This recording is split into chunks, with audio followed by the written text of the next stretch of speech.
Break Studios. It's Dan and Doug. Check it out. Come on! So, get hyped. Be hyped. This is The Hype.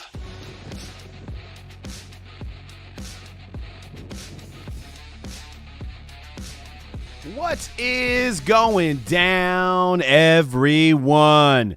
Episode 116, Mojo Break the Hype podcast. We got a lot to talk about today. We had one of the biggest release days in the history of this hobby. We're going to discuss Prizm Basketball 1920 as well as 19 Bowman Draft. We have a new segment that's going to be pretty fun called Are You High? It's about the ridiculous prices on eBay that people are asking for, so we're going to get a good laugh at some of those. We're also going to review Transcendent. It came out, $25,000 box. Is it worth it? Or actually, it's a $30,000 box. Is it worth it? But check out the site, mojobreak.com. We're doing breaks all day. We got more Bowman Draft. We got more Prizm Basketball. We've got a weekend filled with that stuff, as well as Obsidian football, immaculate football, flawless baseball. If you haven't joined a break on our site, go to mojobreak.com. Everything's scheduled. Everything's done live. The schedule is on the right side of the site, Pacific times. And if you're on the mobile, it's down at the bottom. And that tells you when things are going to break, so you can jump in on the action. And you can get some cheap teams, or you can buy the best teams. So there's all kinds of options at mojobreak.com. Dan and C-Rad, are you guys ready for the show, or are you too tired from yesterday? Too many cards. I thought we were getting the week off. I never get tired from Prizm. Let's go. It's like your energy drink, right? Yeah. Thought it was the off week. I know. Well, we took off Wednesday. We're here Thursday, guys. We can't miss a week of the hype. You know, we got a lot of you guys subscribed. You know, we got to get that content out to you guys, and we enjoy doing the show. So we're here on a Thursday talking about the releases that happened on Wednesday, as well as we're also going to talk a little bit about the Prizm auction that went down on Monday, Cyber Monday. We're going to talk about how people complain about that and how some people are happy about that, the ins and outs of that. And, so we're here, and we got breaks going on after the show. So if you're watching the show live, you can jump in on the action for today's breaks as well. So if you're listening on the playback, you can jump in on anything when you're listening. There's always something going down. So, but yesterday, these are the two gentlemen that people were chasing in the two releases. You got Adley Rushman, prospect #1 overall draft pick in 2019 draft for the Orioles. His first Bowman is in Bowman Draft, and that's the #1 guy people are chasing. And for Prizm Basketball, it's still Zion Mania. So everybody's going after Zion. So those were the two big names that we were trying to go after yesterday, as well as there was actually a lot of big names in both sets that we were chasing. What did you think about the two releases? Start with Dan. Oh man, I'll start with Prizm. Prizm was the highly anticipated release. I mean, everybody had been talking about Prizm since last year. Yeah, it was like wait until 1920 Prizm.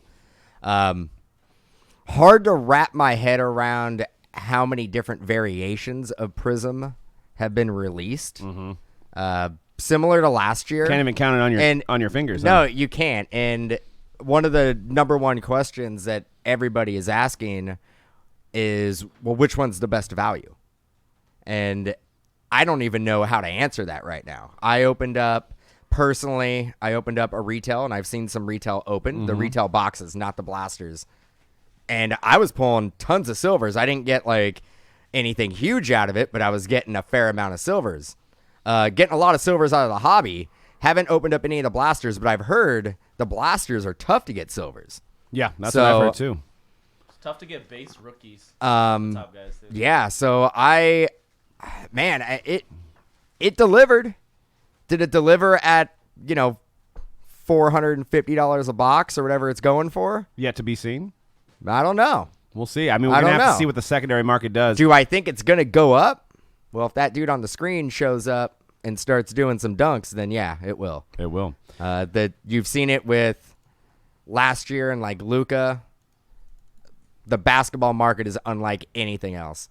And then Bowman Draft, the value's there. This is one of the best rookie classes that I've seen from a hitter standpoint in years. And there's a lot of guys to chase. And there's a lot of good value guys I think you could pick up and hold on to. Mm-hmm. I think we're going to go back to this draft and 4, 5, 6 years, and it's going to be almost impossible to pick up a sealed box. Absolutely. I mean, some of the big names besides Adley Rushman, Brett Batty, Andrew Vaughn, Hunter Bishop, and there's a lot more that are going to emerge from this year's 2019 draft. One thing I wanted to point out, and I'll have C-Rad answer this. Let's tell people why autos really don't matter in Prizm basketball. Okay. Sure. And I remember hearing Dan talk about it a little bit about yesterday, so I am kind of mindful about that.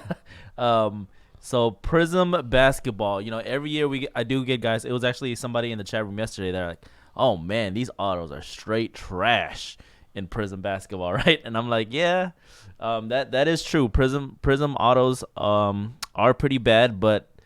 And I would get if somebody who wasn't too familiar with Prizm to a lot of new people to realize like this is a $5,000 case. Why am I pulling an auto of I don't know who's in there? That's weird. Alex Len or yeah, exactly. Ivica Subak or Sam Jones. I mean, at least he's a kind of a legend, I guess. Yeah. So like Kiki Vanderway. And I always say like we talking about autos, but with Prizm basketball, it's the bread and butter are the parallel, the base cards, the stuff that don't have no ink on it. Yep. And oftentimes you'll find that the even just a silver or even the highest numbered parallel will sell for infinitely more than any of the autos you can pull. Even I'm talking about even with the top rookies. Yep, and that's why I wanted to mention it, because a lot of guys are getting in or they're watching this because they got into breaks, and usually breaks are all about the auto or all about the relic or all about the logo man or whatever. We're chasing hits, but I've got to step back and think, hey, you got a number to 199 John Morant. That's a big card, yep. But people may not know that because they're like, well, I didn't get an auto, so I didn't do very well. But it's all about those parallels with this product, and it's kind of a beautiful thing. It kind of takes a step back to what hobby collecting used to be, where it wasn't about the hit. Yeah, and I think that's it's weird because I would think baseball would be the same way, but it's a little bit unique to basketball collecting compared to baseball and football, in that there's a lot of products that we're as basketball collectors. I'm chasing like I want the base card, right? Like, I don't care about the auto. You exactly. know what I mean? And Dan was shaking his head when I said the hits. Yeah, I mean, I get what you guys are saying. You guys are right, but it's a fine line. I'm not saying don't put autos though. But I'm not we saying don't need do that content in there. Yeah, I'm not saying don't put autos. If you don't put those autos in there, or those relics that you see in like other products, then the manufacturer can go to the printing press and they can print millions of copies of these cards. Right. So what's holding them back? So what's is the holding them autograph. back is the guaranteed that you get X amount of hits or X amount of autos per box. Yes. Those may be $1 autos, but that is saving us from mass production. Yes. Right. Yes. So you want to sit there and complain about your $3 auto, that's cool. But if that auto wasn't in there, then your $100 or $200 or $300 rookie that you got wouldn't be worth that. Wouldn't be worth half of that much because there's a million of them out there. Yeah. Right. So just remember that. Remember that when you're complaining about your sticker dump of an auto. Right, exactly. It's a good point. And speaking of Panini and Prizm, they just came out and signed Rui Hachimura to an exclusive autograph deal. Oh, sorry, I should have showed this one for already. Oh yeah, those are just some of the prices of some of the main chases. Look like silver Zions are at $550. We'll just take a step back here, and Adley Rushman is going for $350. But on the base auto, huh? On the base auto, which is crazy. It's higher than any guy in Chrome. So Adley Rushman's coming out the gate around $350 on a raw base auto of Rushman. So, but it seems like it was hard to hit. But anyways, yeah, Rui Hachimura signs an exclusive autograph deal with Panini. And so obviously they have a lot of faith in him. He's also signed with Jordan Brand and Nissan Foods, who makes ramen. So you could see this stuff already on Panini's website. But I was kind of thinking, man, the term is autograph deal. And you think about the quality of this guy's autograph. And, man, I think Panini got the raw end of it. Because you go to the next slide, I mean, that's what you paid for? Autograph deal. That's like the content you're getting from Rui Hachimura. Is that little Y thing that he put on that card. Somebody needs to tweet out, and obviously we collect cards based on the player's ability, not on their signature. But that's tough, man. That's a candidate for worst auto of the year. Yeah, but if he changed his auto, wouldn't that kind of affect his old autos then? I don't know, man. He needs to do something different. I don't think so. No? Teddy Bridgewater flipped with 3 different autos. Yeah, a lot of significant players in just. I mean, in I'm not. industry I'm not going to doubt. I'm not going to argue with you that autograph kind of sucks. Mailed it in. Yeah. Did it as fast as he could. Actually, have we seen any of his on-card stuff?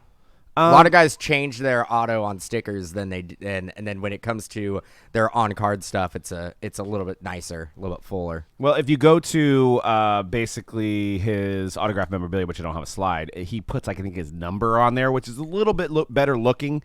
But I was just thinking of it in terms of, I'm going to give somebody money for a quality, and that's what you get. You know what I'm saying? And you're paying this guy, and that's what he's giving you. It seems like he's not really delivering up to his expectations. So there's a flawless version. That's kind of tough. So I guess it's safe to say he's putting an R. Is that an R? Yeah. Is that an R? It's his version of an R. Is that an R? It looks like a D and an L put together. Considering his name starts with an R, I'm going to say it's an R. It's kind of an R. I think it's an R. It's more of an R than that. Whatever. I don't even know if it's the same person signing that. I have no idea. I mean, Rui, come on, bro. People want to look at these cards, and it just visually does not look good with that autograph on there. And you're supposed to be a top player. Come on, man. Have some pride. Look at Admiral Schofield's auto. The guy just learned literally, and he's a teammate. He literally just learned how to sign cursive. He told Panini, I just learned how to sign cursive. Full auto. Full beautiful auto. I mean, he's probably not the skill level as Rui. You know what? That is the worst exclusive signing that Panini's ever made when it comes to the penmanship portion of it. That's what I'm saying. No, I mean, you're right. That you think of the other guys who they have in their list of endorsement deals, and all of them have actually pretty good autos. Kevin Durant, Kobe Bryant. Kyrie's even not bad. Was Wiggins an exclusive? He might have been, but at least, he's got the AW. He's got a dumb auto. It's not as dumb as that. I mean, that literally, we're going to have a show coming up having the worst of the year, and I think he's a candidate. And I don't know if anybody's going to be able to beat him. Maybe Jalen Hands, or maybe, I don't know. At least Jalen Hands has got some more lines in the auto. That's all. This is almost borderline. What was the guy from the Texans? Vern Morency's auto. That's almost Vern Morency's auto. There was a guy last year that had a pretty. Was it Robert Williams? Robert Williams is actually similar to this to Rui Hachimura's auto, but we gave the award for worst auto to who did we give it to? We gave it to Moritz. Moritz Wagner. Moritz Wagner. Right. Yeah, that's right. That's who won last year. So we'll see. Maybe Rui Hachimura knocks him off the ledge. He's in the running, but I tell you guys right now, my number one is still Rashawn Gary. He has the worst auto of 2019. Yeah, it's pretty bad. Some good comment. No, Rashawn Gary. His auto actually got better. Oh, it did. Okay, we'll have to revisit. Look at some newer stuff for Rashawn Gary. It's better than the early products. Somebody told him, bruh. I know, that's what somebody needs to tell Rui. Let's tweet him. I'm sure he's got an Instagram. All these young kids have it. But there's some good comments in the chat. One of them's very Tim Ryan-ish, so I can't say it, but we'll laugh off the air about it. But a good point about it. But anyways, so we're going to move on to Prizm. Talk a little more Prizm. We got we're going to analyze the Dutch auction as well. But Prizm Hobby, that is the one that has the most sought-after colors. You got the blues, you got the golds, you got the gold vinyls, and you got the black finite that's in the hobby only. So when it comes to true color chasers, the hobby is where it's at. You can get into breaks here at mojobreak.com and chase those big boy colors. I mean, I can't even imagine what a black gold number 5 Zion will go for. So that's what your box looks like there on the screen. If you listen to the podcast, we do have a video version. That's why we're kind of describing what we're seeing here. But one thing I wanted to point out real quickly about the base design is it seems like the borders are a little inconsistent. So it's going to be really interesting to see how these things grade out, because to my eye test, a lot of the borders kind of seem not centered, like consistently not centered. So I don't know if that's like the design on purpose or, we had some badly cut cards. If you look at that RJ Barrett on the screen, obviously the right side of that card is much thinner than the left side. And it kind of holds true with the John Morant. Now, the John Morant had some dots, and the eBay seller was being a good boy and circled them for people that are interested. But it's very consistent on the right side being smaller than the left side. So we'll have to see how these grade out. I put my little thought in here because I really was paying attention to the centering as I was pulling some of the more significant rookies yesterday. I noticed that, and I've seen a lot of retail being busted as well. Mm-hmm. I feel like hobby, the centering is a little bit better. Surfaces are a little bit better. I mean, Interesting. Yeah. But like, there's so much retail. I'm assuming there's so much retail that, like they were just cutting it like, running the presses on them base cards. So like that, I'm thinking that's what happened with the centering. That's why maybe retail has worse centering. Or could it possibly be that they just made the left side a little wider just based on that way how the design in the picture pops? I mean, I don't know. Maybe, but there's some with like perfect centering, dude. Like that I pulled yesterday. Like it's gonna take, you're gonna have to pull out a ruler, like some micro ruler. Well, think about this. I mean, I don't think that they planned it this way, but just think about it. If they're gonna up production, how do you differentiate? Yeah. 5,000 silvers. Why? Maybe half of them are off centered. I don't know. Why would you go through the time and effort when you're producing the product to intentionally try to cut some of them differently? I think that has conspiracy written all over it. I like good conspiracy. I don't think that they would be like, oh, okay, we did a good batch there. Hey, back off the cutting a little bit. We're gonna throw out a shitty batch. You never know. Even back in the olden times, there was never a mentality where they're like, well, let's cut these cards poorly on purpose. Mm-hmm. Panini has nothing to gain by doing that. Well, they do in a sense that if there's less Gem 10s in the market, people will chase better centered cards. But they don't care about that. They have no reason to care about that. Well, that's a fair point. I just it seems like this year's been more off than others. Maybe they just were making so much. I think everybody is looking at it closer because the cards go for so much money. It's true. Yeah. You're gonna eyeball a little bit more. I am definitely paying attention to the centering a lot more this year as I'm breaking the product for people as well. Like like especially if it's a top rookie, I'm saying okay. In my opinion, this centering is pretty good. Right. Well, I mean, what you may see is more cards that don't go to BGS or PSA, and they just get sold. Yeah. They get sold raw. I know me personally. I am being mindful of buying my PC guy. Like if I see one on eBay, I'm like, I'll pay for this, but like I'm not gonna pay a premium for the ones that are off center. Exactly. And so I wanted to talk about the Dutch auction, which is Prizm first off the line premium. If you're new to the hobby, they used to do Prizm first off the line at a set price. Everybody paid $250, whatever the amount was, $250, right? So, what's up? You're applauding. I'm applauding Dutch auction. Okay, Dan's a fan. I'm just applauding it. Dan's a fan, applauding. And I'm a fan too, and I'll tell you why. But I want to explain how the process worked.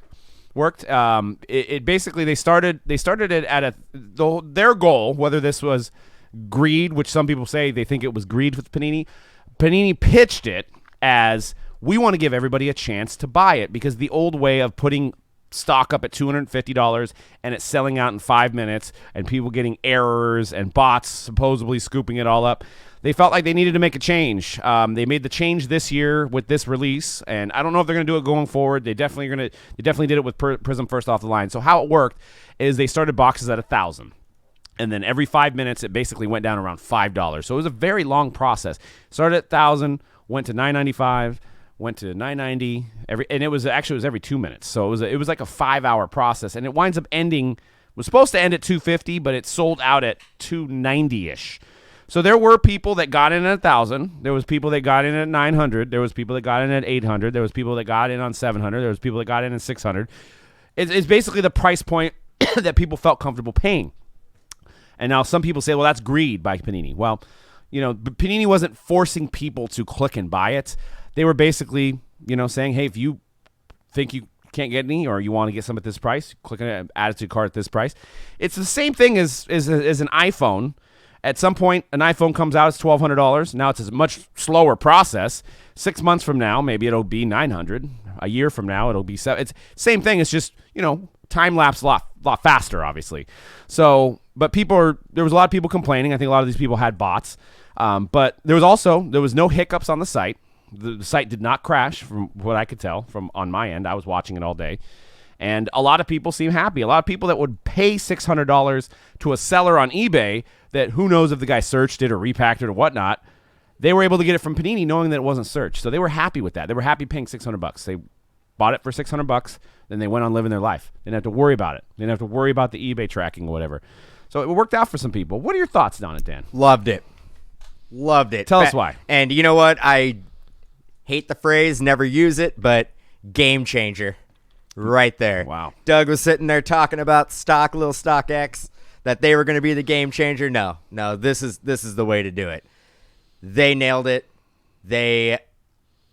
I love the process. I thought it was amazing. It gave the consumer the choice to buy it when they wanted to buy it at whatever price they felt comfortable. Now, granted, the uneducated consumer can't get saved from themselves in this instance. Right. If they felt that they had the FOMO that they were going to miss out and bought it at $900 a box, that is on them. That is not on Panini. That's not Panini's fault. Panini did not force them to buy that box at $900. Well, assuming if somebody's buying it at $900, they're probably at a pretty high income level. It doesn't. Well, we don't know that. I mean, that I would assume. that person who bought a box for $900, that might have been maxing out the last of their credit card. That might have been the last $900 they had. We don't know. You want to hope that that's not the case, but we don't know. But there was no hiccups. I made 4 different orders at 4 separate times. Had no problem getting in. Got to the club, got right in, got my boxes. No waiting in line. No 2-button shuffle. Yeah, there was definitely not no 2-button shuffle. I where wasn't it's like high volume, wasn't throwing elbows and trying to squeeze in. Maybe I can get a box from the bots. No, it was beautiful. Well, it was beautiful. They should do it on every release. They should do it on everything. Oh, I love it. I love you. I love you, Panini. Oh God. jeez. Shout out to Panini. Did they sign you? I'm an exclusive. You and Rui, you're signed a Panini exclusive deal now. No, I could not. When you first brought this to my attention, I'm like, oh God. I'm like, with all the issues that there's been with the site, this isn't gonna work. This isn't gonna go down. Flawless. No pun intended. I applaud everybody at Panini that had anything to do with this. They did a great job. Yeah, hopefully that guy got a raise that came up with this idea. So obviously we're on the other side of things. We were able to buy cases and we're going to use it in breaks. So, we're on the other side of things. We were able to get cases. So unlike Immaculate, first off the line where I had to buy 18 different purchases from 18 different people, I was able to get the stock I wanted from the manufacturer. So obviously that works for us. And those who are asking how much stock there was, I believe it was 6,800 is what people kind of figured out. So 6,800 boxes were sold, some at 1,000 once again, some at 900, some at 800, some as low as 295 was the lowest it went for. So let's put a consumer hat on. Let's say we don't have this business and you're used to the old way, right? And now you have this way. What are you seeing if you're a consumer? And that question goes out to you guys in the chat. No holds barred. What do you think about this Dutch auction process? Because like I said, we're a business and, we like the process. But if you're a consumer, and let's take the flippers out of it, because you can't really say that the flippers are the ones that are really voicing their opinion because it kind of took from their income. What do you think? The only knock, I already told you, I confessed my love for this process and everything about it. Said they couldn't, the only thing they could have done is, I know there's some kind of plugin you can see how much stock is left. I would love for them just to implement that. Just be transparent and say, hey, and I know that defeats the purpose of what they're doing because then people are going to wait. Right. They're going to wait. I don't think they will. They won't, and it's probably not a good business move. But if they did that, it would make it completely perfect. It'd be a perfect situation. Yeah. So you're saying that your biggest gripe is to have the actual stock. To have the stock, and I know why that will not happen. It won't happen because if I see that there's 7,000 stock on there, I'm going to look at that number more than I'm going to look at the price. I'm going to be like, I don't care what You're the price going to go goes up to. and get yourself some breakfast. I'm going to Wait till it basically gets down sit to there and 3,000. refresh. It gets to 1,000. I'm like, time to buy. Or it gets to 500 boxes. Time to buy. They won't do it that way, and I get it. They probably shouldn't have called it a Dutch auction, because I think the true definition of what a Dutch auction is not what this was. Now, I think I've heard people say that before, but is there a website that defines? I mean, can you look in the dictionary? Couldn't they have called it what it really is? Is it's a reverse auction? But usually a reverse auction is for one item. So I don't think This technically is one SKU. It's one SKU. It is one item. but like one stock, I think. But it's one item, though. It's not. You could think of it as one stock because it is one SKU. Mm-hmm. So maybe a reverse auction, I think, would have been a better way of. And I think we okay. So actually in the dictionary, there is an actual Dutch auction. A method of auction consisting in the offer of property at a price above actual value and then gradually reduced prices until a buyer is found. So that's kind of vague in a sense, but that is courtesy of dictionary.com. A method of auction consisting in the offer of a property at a price above the actual value and then at gradually reduced prices until a buyer is found. But it doesn't obviously say multiple items because I guess it's kind of applicable whichever you're using. So what you had in StockX. Well, that's why I think people are confused. Well, which one is a Dutch auction? They're two different things, but they're kind of being described and the terminology is the same. And they're being called the same, but they're two different things. Right. I mean, kind of reminds kind of reminded me of that great skit that I between Sports Card Radio and Cardfather X. I don't know why I was saying that, and I kind of felt like I was kind of like a boy, kind of like the same thing but different. Yeah. No, I don't know why I was sitting there doing that, and I'm all wow. I'm like, I think I've heard that before. Yeah, something that looks like something, but it's not. Yeah. I gotcha. I think I just zoned out for a second. In the chat, we've got comments. It's much better before you were beholding to wait. The flippers want to, or you were holding what the flippers want to charge. Now you can wait until the price is what you're comfortable with. Long Arm says it's a bit tough that it costs more than you could get at MSRP, but it was nice to not be shut out or run into site issues. So yeah, I don't think the system's perfect, but it seems like they kind of more people got it. You know what they could have called it, and I think this is why I love it because I use this phrase a lot. Buy it or don't. It's your choice. Right. They should have called it. The buy it or don't first off the line. Buy it or don't first off the line. Your choice. Nice. Because it was. It was. Your choice. It is your choice. Buy it or don't. Buy it or don't. Yeah. That's it. So here's one of the negative comments towards it that I saw on Twitter from I think it's at Cards Grading. So does Panini America feel good about some customers paying over $500 for a box when the final sale price was $295? Great way to lose customers in the future. I think that's the Panini Bot guy. It might be. Could be the Panini Bot. Remember Panini Bot at Twitter? Yeah. Is that at Panini Bot? At Panini Bot. That might be him. So he's saying he doesn't feel that it's fair that some people paid double the price for the same item. There's no other option, though. If you're going to collect basketball cards, you're going to buy from Panini. So if you're not happy with it, unfortunately, you're not collecting cards then. So that's your other alternative. There's no way that unless somebody comes up and takes the license away, which I don't see happening in this boom period, Panini's not letting the license go unless crap is bad, unless shit goes downhill quick. Then we might have somebody take over the basketball license. But for right now, we only have one option. And they're trying different things. It may not be perfect, but... I just, this guy's actually tweeted a couple times about it, how he doesn't feel that it's right. And I don't understand the motives, but it was actually interesting to see a bunch of people piled on. They didn't really yell at this guy, but they were saying they were actually applauding Panini for the great idea. A lot of people that are usually negative were saying that Panini did the right thing. So it was weird to see the hobby kind of come together and actually give Panini kudos, which you don't normally see. You normally see everybody jumping down, oh, Panini, this auto sucks, or my cards are damaged, where's my redemptions? So it was actually people jumped on and protected Panini in this one. So it was interesting to see. You can kind of see the interaction on Twitter under that Twitter account. So, but some of the boxes on eBay. So this is the lowest one I've seen. So people are selling the boxes at $5.45. And I don't know if this guy thinks he's getting a case. Maybe he is. If so, then we're getting cases too. He's trying to sell a case, a sealed case on the next slide for $6,888. First off the line, premium 12-box case.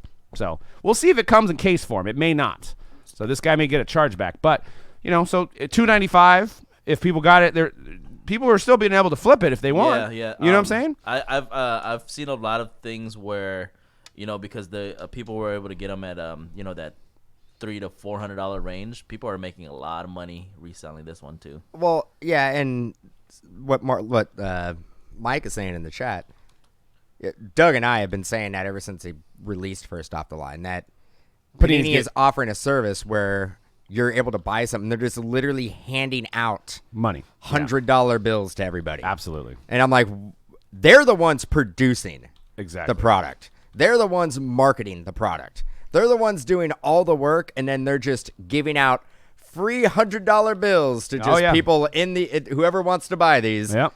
And Cash they're money, not getting homie. any benefit from it. So I basically, for the longest time, was like, Panini should be selling these at market value. They're doing all the work. It's their product. Well, it's also like what the chat's saying too is it's giving them market data. They see what people are willing to buy it at. They can't get that market data from eBay. I mean, they can kind of follow completed auctions, but this gives them real-time data, what people are willing to spend for this product. So they may try this with something that doesn't sell, and it may go down, or it may go back to the regular price. So it may not always go high because this is the one basketball product that everybody wants. It's the product that has. I mean, I know the price point's up now, but not everybody can buy a $1,200 flawless box or a $2,000 flawless I love box. it. I want to see. I want to see how they do it with products coming out in the future. Well, can you imagine National Treasures this year? But I want to see a product that doesn't have all that hype to it. Yeah. I want to see a product that may, if it was put up at regular, like a Donruss baseball, like a Donruss baseball or something. Now, they're protected where they're never gonna sell it for less than what retail is gonna be anyway. They're protected, and not necessarily Donruss baseball. Let's talk about if they do like an impeccable basketball, right? Yeah. Started at like $1,200 a box. That's a product that usually sells out within like the first 5 minutes. Right. This year, if they put it up regular First Off the Line style at $600 a box or $800 a box, whatever it is, it would be gone in like 30 seconds. Right. Nobody would be able to get in. 2-button shuffle. Everybody would be out. It would be up on eBay. The flippers would be stoked. They'd be like, we did it again. Right. I actually was looking at Blowout, and I saw that flippers were saying the flippers are still going to make their money on this. Yeah, because if they pick the right price point, they're still going to make their money. Yep. That they're not going to make as much money. Their margin isn't going to be as good, but they're still going to make money. But I look at it this way. And we're going to move on. We're getting short on time here, but I look at it this way. This wouldn't happen if the hobby wasn't hot. If the products weren't in demand, if there wasn't more demand than there was supply. 6,800 boxes sold out in 4 hours, and people were willing to pay double the price of what it normally goes for. That means that people are willing to collect, and this hobby's thriving. If the product of First Off Line goes to 120, then you're going to have a problem selling your singles. You're going to have a problem, even wanting to buy it anymore. So it's kind of a double-edged sword. When the hobby's hot, products are going to be high. When we go back to like a 2013 year before Giannis and everything, and nobody even wanted Giannis that year. We go back to 2013 NFL rookie class. You could get great deals on boxes. You could get Prominence NFL. There was like 5 hits, and you could get it for like $40. It was a hobby product that was normally $150. You could get it for $40. You wouldn't get a card that was worth $40 in that set if you opened up a whole case. So that's the problem, because there was no talent in that rookie class. So it's a double-edged sword. So like I said, I keep saying that, but it's, it's a good time to be in this hobby. There's more demand than there is supply. I love the fact that it gave the power to the consumers. Yeah. That the customers had you had truly a choice if you wanted to buy it or not. Yep. And with the way they were doing it before, you didn't have that choice. You couldn't get in to buy it. Right. Exactly. So, I mean, the people who wanted it bought it. That's what I love about it. Like, the people who wanted to get it, yeah, they may have paid an extra 10, 20, 30, 40, maybe even $100 extra a box, but they knew what they were getting into before they put it in their cart and checked out. They knew how much it was going to be.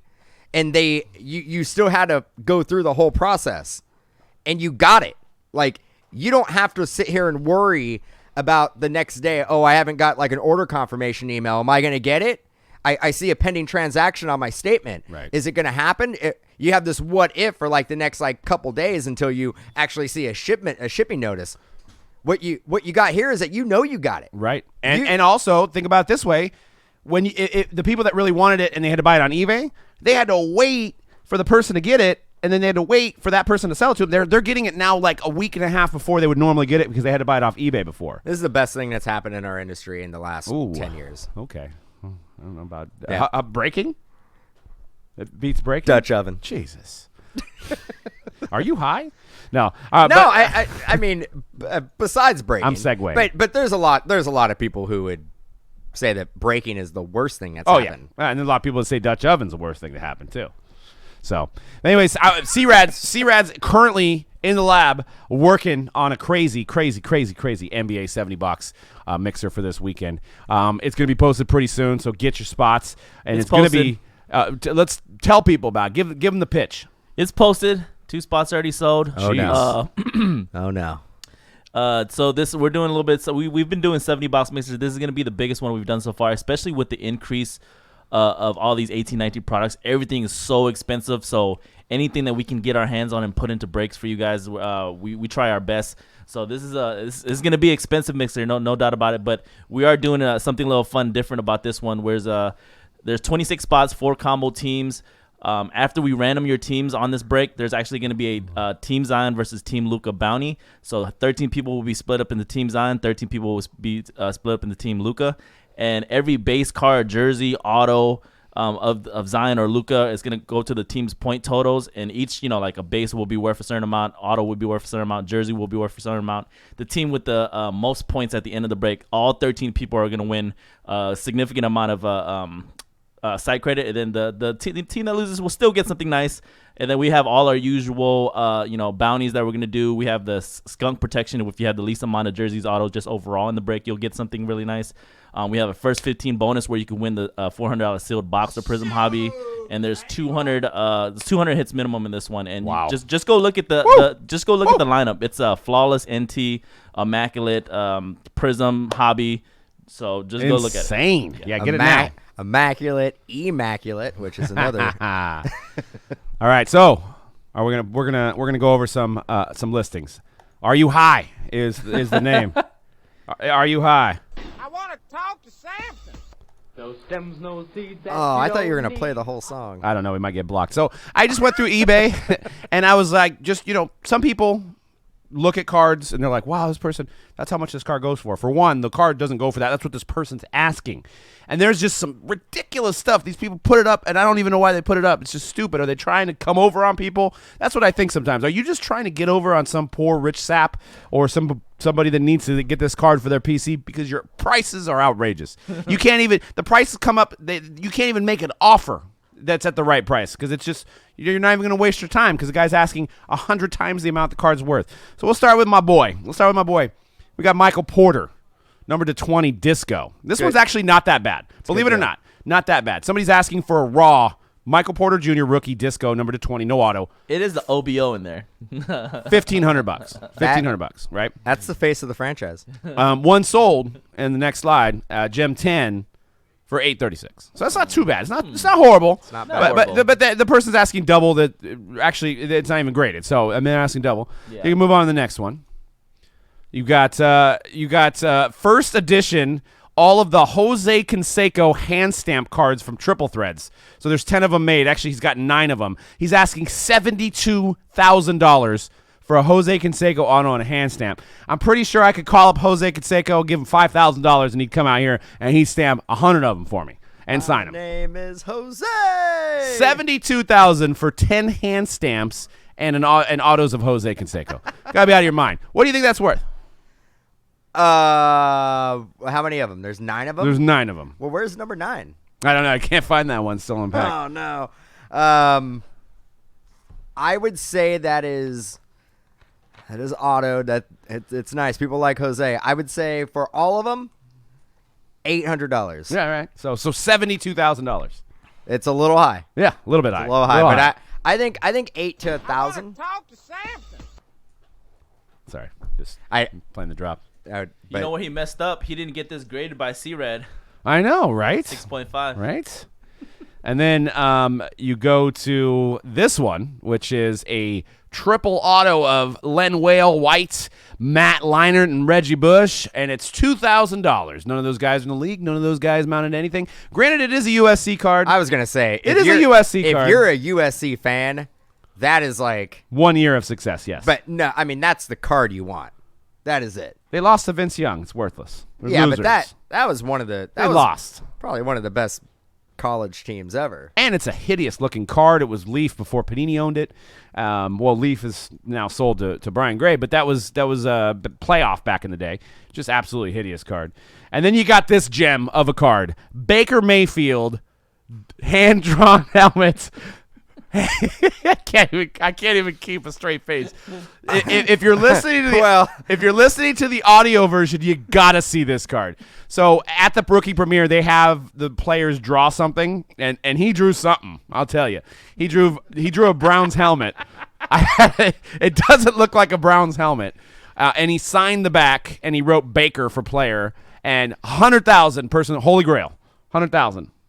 I wish when you were talking about how great Baker was last year That you had that. that photo? I had that card, and I'd have been like, no, no, not gonna be an All-Pro. No. John E says it looks like a turducken. Oh man, he could have put his helmet down in front of him and tried to kind of draw it, right? It looked like he was coming off the dome. I know he was busy. He was making commercials while he was out there. He was doing dances and all that other crap. But Well, no, that's actually the new improved helmet. That's the one that Antonio Brown didn't want to wear. Antonio Brown helmet. So there's a close up on it. It's good. I wish they looked like that. Yeah, right. Very small face mask there too. So what do you think? This person's asking $99,000 for it. It's a work of art. I mean, it is. If we're talking about over the summer, I could see that. Maybe. No. Because in the next slide, you can get the shield, and this seems high as well. You get the flawless shield auto for $60,000. But no, I want the retarded drawing helmet. Whoa, dude. I mean, sorry. Whoa. What? Am I gonna get Tim Ryan? Dude, Am I gonna get with suspended? all that Tim Ryan stuff going on, you drop that? I dropped the hard R, but it's in relation to the drawing. I'm saying the drawing is bad. What? The drawing's not bad. okay. You can't say that word. You can't say that word. I don't know. It used to be. Never mind. You can't. I could say whatever I want. It's my show, damn it. Well, it used to be. All right, YouTube blocked us.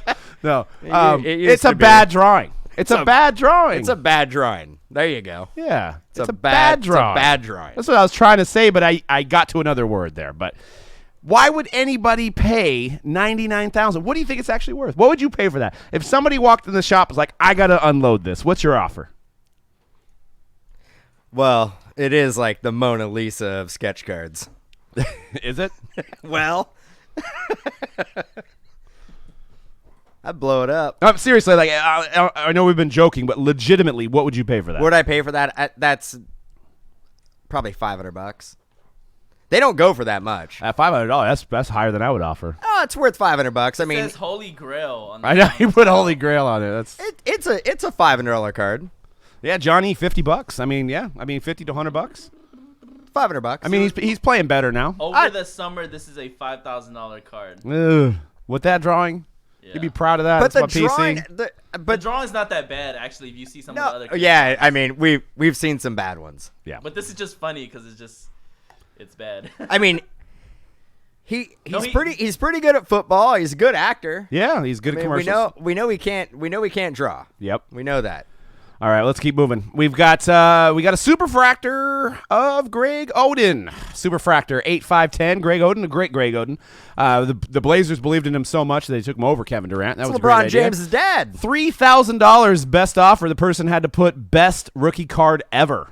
Best. I mean, which I can't possibly complain about that. He says Odin's best rookie card ever. Oh yes, Oden. Okay, That's what I meant. meant. Not the best rookie card of all rookie cards. best rookie card of Oden. I agree. And I almost wanted to know the backstory. Did this guy buy into the hype when it came out and spent like $150,000 on this thing, and now he's just like holding on to 3,000? Nobody threw around $150,000 back in. Yeah, 2007. Yeah. So, all right, we can go on to the next. I got a few more we can talk about. I think I got one more. So we've got world record 2019 Ultimate Sports 1-of-1 autograph sticker on a card, Floyd Mayweather, and I thought that was $10,000. That is $10 million. The money team, baby. $10 million money team. for a Floyd Mayweather 1-of-1. Goes right up with what I was saying yesterday. It's worth 10. Yeah. That right $10. there. That right there is 10. Money Mayweather, baby. That's 10. $10 million. Is that a Leaf card? It is. I like the confidence. It's a Leaf Ultimate Sports card. It's not even a Leaf Pearl. That's an undefeated price right there. Yeah, undefeated. Sticker auto 1-on-1. You can own this card for $10 million. Hey, a mansion in Beverly Hills or one Floyd Mayweather sticker auto 1-on-1. Pretty sure you could approach Floyd Mayweather with a cool million and he'll give you some awesome stuff. You could save yourself $9 million. I want to know what that awesome stuff would be. Right? I know. Well, you know what? I had a Transcendent segment. We're going to save it for next week because I got some data on Transcendent. I mean, we love Transcendent. We love breaking it. But just not a huge fan of it this year on the resale. I think that we've seen too many names. The names aren't going for the price point. So I'll basically run through my opinion on it. We'll share some later. But it's a $30,000 box. I mean, some boxes are going for $25,000 now. The cuts are awesome. The cuts are going for big money. If you go to the next slide, you've got basically, Lou Gehrig, $3,500. You've got Andrew Jackson. People are trying to get $10,000 for it. Those are awesome. Those are nosebleed items. That Lou Gehrig even has has an article attached to it. It does, right? But then you go to some of the basic. You have a chance of hanging out with Ken Griffey, so that's another big ticket. You got the invitation that are going anywhere from they're around $4,000, $5,000 for a chance to hang out with Griffey. But you go to the base autos, and mind you, it's a $25,000 product. Mariano Rivera, $140, numbered to 25. Buster Posey, 3-time World Series champion, $52. You go to the rookies, and Tatis, $218, number to 15. Eloy Jimenez, $67. Jeez. That's a rookie. That's a rookie. It's a rookie. There's cards that have come out that are unlicensed throughout last year, like the 2019 calendar year of baseball products that were unlicensed that sold for double Right. the amount of that. And I mean, granted, people probably shouldn't be. If you have Transcendent cards, I would wait. Right now is probably not a great time to sell them via auction unless it's a cut or some of these really unique items. And you can go to some of the Superfractors. Vlad, I think, is selling for around $200. $200 Superfractor. Or, I mean, not a Superfractor, but a base to 15. Yusei Kikuchi Superfractor got cut off, sold for $200. So a rookie Superfractor sold for $200. I got some more Superfractors on the next slide. A Bernie Williams Superfractor, 176. Joey Votto Superfractor, 354. So these are main hits of your box, and they're selling for what you would pay out of a retail or something. But again, with the secondary market, how does that have anything to do with the manufacturer? It doesn't. But it just shows you that the product isn't. We can show the manufacturer this data and say, you're gonna if you want to produce this product at this price point, you're gonna have to do something different. Yep. I agree with that, but they it's not their fault. No, it's not. The market's littered. That the market is that people are only going to spend $176 for a Superfractor or Bernie Williams. Right. I think they need to just go back to the drawing board. A lot of these guys have been in every single Transcendent. But we talked about it. I was like, well, what can they do with the subjects? I think that's where the issue's at. These guys they're in all the products. They're in every product, but they got everybody you would want. Right. Like, it's not Topps' fault that the baseball players, the legends, are readily available and willing to sign for them. Right. What else do you do? We were sitting there talking about, well, what players are not in products that people would want to collect? Right. Well, I couldn't name any of them. Right. Because everybody is in products. Exactly. So that probably is part of the problem. But we'll explore more Transcendent next week. My wife's got an appointment at 4:15, so I got to get out of here and hit the road. But we'll talk more we'll divulge into more data. We'll also, next week, we're going to have more data on Prizm sales. We're going to have more data on Bowman Draft, so we'll go over that. We're probably going to bring back Guess That Price next week as well, so we'll have a fun little game on that. Once again, guys, the numbers have been going up on our subscribers and our downloads. We really appreciate it. That's why we do the show every week for you guys, tell you guys about the hobby, and, just kind of pull the curtain back on what we do as well. So we have a lot of fun doing it. Make sure you follow us at MojoBreak_com on Twitter and Instagram.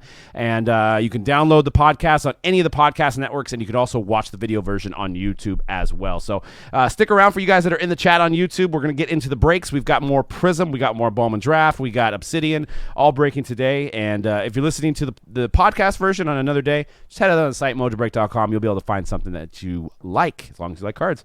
All right, guys. Peace out. And that's it. Thanks for watching.